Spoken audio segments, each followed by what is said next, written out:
Autain. Bonjour Caroline. Je le disais, le Premier ministre a annoncé notamment l'interdiction de manifester dans les quartiers les plus touchés par les samedis de violence à Paris, Bordeaux, Toulouse.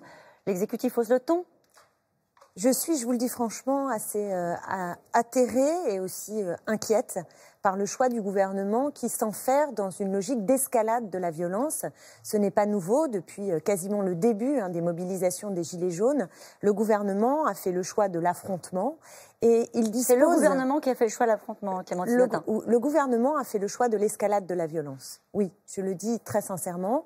Je suis en désaccord complet avec les méthodes qui consistent à casser des bâtiments et à vouloir en découdre physiquement. Donc je ne suis pas du tout d'accord avec ces formes de violence du côté des manifestants. Et pourtant, il faut y répondre à ces violences. Oui, et la réponse du gouvernement ne fait qu'accroître la violence. Et c'est ce que nous n'avons cessé de dire au Parlement en expliquant que ce qu'il fallait faire, c'est revisiter l'arsenal de réponse pour le maintien de l'ordre. Vous savez qu'en France, on a un dispositif qui est l'un des plus sécuritaires de toute l'Europe.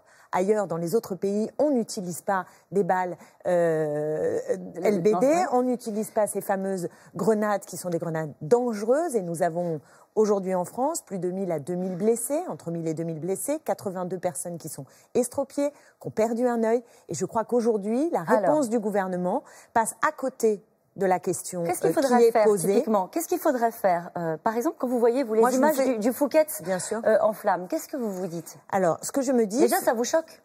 Évidemment, je n'aime pas voir des images en boucle, par ailleurs, où on voit cette France qui brûle, Bon, c'est évidemment pas le climat démocratique que je souhaite pour mon pays. Je vous le dis très tranquillement. Pour autant, il me semble que le gouvernement devrait muscler la formation des policiers, en finir avec des armes qui sont des armes dangereuses, faire en sorte que les journalistes soient protégés. Nous avons proposé au gouvernement des amendements très nombreux dans le cadre de la loi qui s'appelait anti-casseurs et qui a monté encore un cran dans cet arsenal sécuritaire. Vous voyez le résultat. Cette loi a été votée, on a durci le ton. Elle n'a pas été appliquée encore. On a durci le ton. Et voilà, qu'est-ce qui se passe? Ça continue. Donc je pense que le gouvernement se fourvoie. Il se fourvoie aussi parce qu'il ne répond pas aux problèmes qui sont posés. On va y venir sur les problèmes. Le Premier ministre, il dit ce ne sont pas des manifestants, mais ce sont des émeutiers et il faut les traiter comme tels. Pour vous, ce sont encore des manifestants, ce qu'on a vu sur les Champs-Élysées samedi? Le problème, c'est que vous avez un tout petit noyau qui, en effet, a décidé de venir dans des manifestations pour casser, s'en prendre à la police physiquement. Mais vous avez de très nombreux manifestants qui viennent pacifiquement et qui sont amalgamés. Or, l'État doit assurer le droit de manifester, notamment pour les personnes qui manifestent pacifiquement. Et ce qu'a annoncé Édouard Philippe hier, je vous le signale, risque de remettre en cause le droit à manifester. Donc on est dans un moins-disant démocratique, là où le gouvernement devrait protéger ceux qui manifestent. Est-ce qu'il devrait déclarer les manifestations ? Pour justement, vous dites qu'il faut respecter un cadre légal pour pouvoir manifester de manière sereine. Il y a déjà... Est-ce qu'il faudrait, par exemple, que les Gilets jaunes, que les représentants des Gilets jaunes défilent, comme ça s'est passé, par exemple, pour la marche pour le climat? Vous voyez bien que c'était un samedi, c'était 2 poids 2 mesures. Oui, Est-ce qu'il y a une responsabilité aussi de la part des organisateurs des manifestations des Gilets jaunes? 2 poids 2 mesures aussi dans le traitement. Permettez-moi de faire cette incise, mais qui est très importante. C'est-à-dire que ce week-end, en boucle, nous avons vu les images de violence, alors que sans doute que l'événement le plus important du week-end aura été cette marche du siècle, cette marche pour le climat, avec une jeunesse mobilisée comme jamais et des revendications qui portent, Caroline Roux, sur le sens de notre société. Aujourd'hui, le gouvernement d'Emmanuel Macron et Édouard Philippe, cette politique-là, elle est en perte totale de sens, elle est vide de sens. Or, ce qui est posé, c'est la qualité de la vie, c'est la possibilité à vivre dans la dignité, c'est la question de la justice sociale, de l'égalité entre les territoires et entre les citoyennes et citoyens. Où voyez-vous la réponse du gouvernement à ces questions? Édouard Philippe est intervenu, elle est uniquement sur le terrain sécuritaire. Ça veut dire que vous iriez jusqu'à dire qu'il y a une forme d'instrumentalisation du sujet par l'exécutif? Il y a une façon de répondre qui n'est pas appropriée à la colère qui s'exprime. Je vais vous dire franchement, non mais je veux dire, on ne couvre pas le bruit du tambour en jouant du pipeau.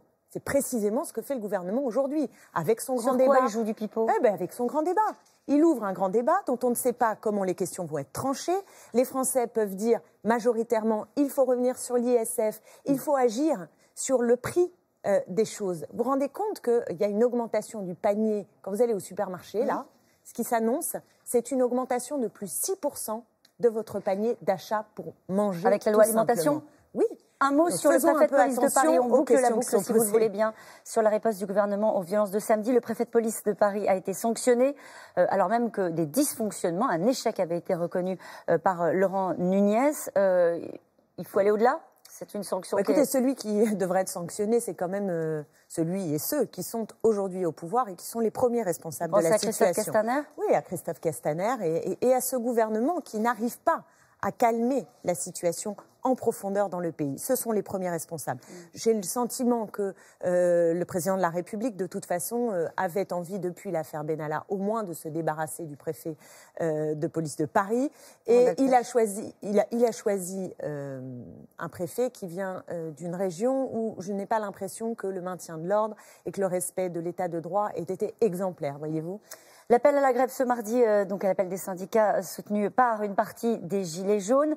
Est-ce que c'est une manifestation en prévention par rapport à la réforme des retraites ? Quand vous entendez Agnès Buzyn qui évoque qu'à titre personnel, elle est favorable au rallongement, au fond, la durée de travail, au report de l'âge légal de départ à la retraite, vous dites, voilà, c'est une mobilisation en vue de la réforme des retraites ? D'abord, c'est une mobilisation donc, des fonctionnaires, intersyndicales, et moi, je partage totalement leur colère. Vous savez qu'il y a un gel de leur salaire, le gel du point d'indice, et qui dure depuis 10 ans.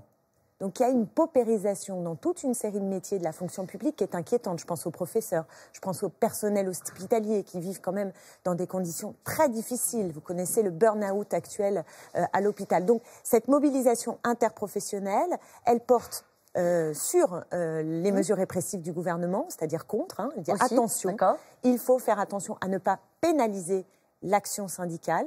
Il faut qu'on reste dans un rapport de dialogue social, enfin de confrontation sociale, mais en tout cas, il faut que ça fonctionne. Je veux dire, malheureusement, il se trouve que quand vous demandez calmement, moi je l'ai vu avec les Arjowiggins. Vous connaissez les Arjowiggins, c'est une entreprise qui aujourd'hui est menacée de licenciement. Et on a un problème avec la politique industrielle. Je discute avec eux, ils vont être licenciés, tout le monde s'en fiche. Ils interpellent le gouvernement, personne ne leur parle. Les syndicats ne sont pas entendus. Alors qu'est-ce qu'ils se disent? Qu'est-ce qu'il va falloir faire?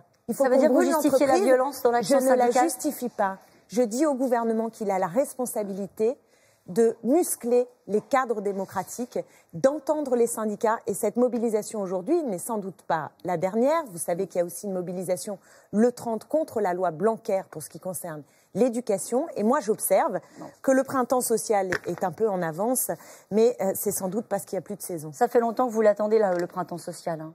Bien sûr. J'espère que cette colère va monter et se transformer surtout en espoir. Parce que vous savez, le plus important dans le moment, c'est qu'une espérance arrive à se dessiner et que cette contestation sociale, elle se trouve en correspondance dans les propositions politiques de notre pays. On voit beaucoup de brouillage. C'est pourquoi nous avons, dans notre famille politique, encore du pain sur la planche pour être à la hauteur de ce qui s'exprime dans le pays. Merci beaucoup Clémentine Autain. C'est à vous Laurent.